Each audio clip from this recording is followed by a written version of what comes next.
जय जगन्नाथ समस्त को चलते आम आज तैयारी करवा आलू पियाज छतुरे पकुड़ी। देखु मु आगर धोईकी पियाज छतु आलू काटी नहीं तापर या भल भाव आम गोल नवा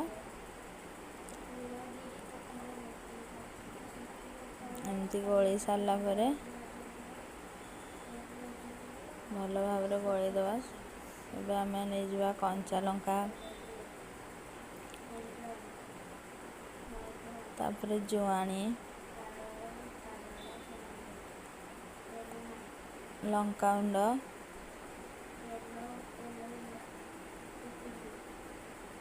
तापर जीरा गुंड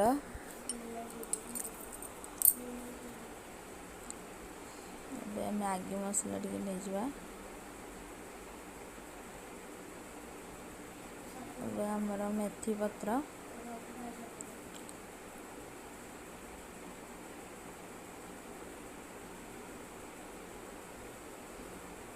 ये गोटा जीरा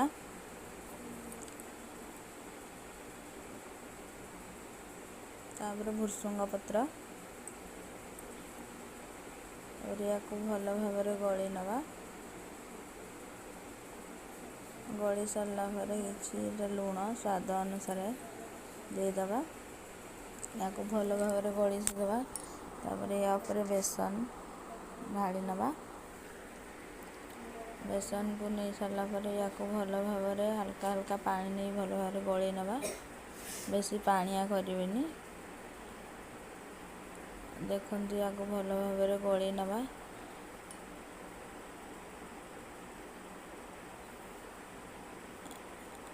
आमर भल भाव या गली नेले एबे कड़े गरम करिया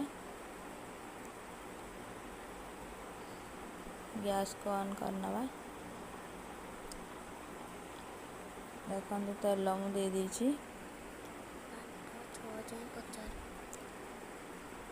तेल आम नहीं कड़े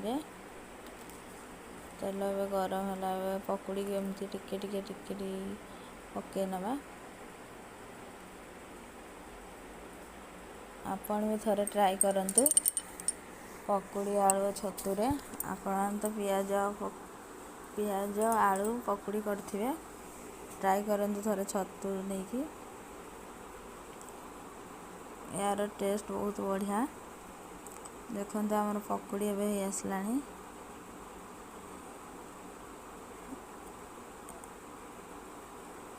एवं छाणी सारा नालिया ही आसलानी।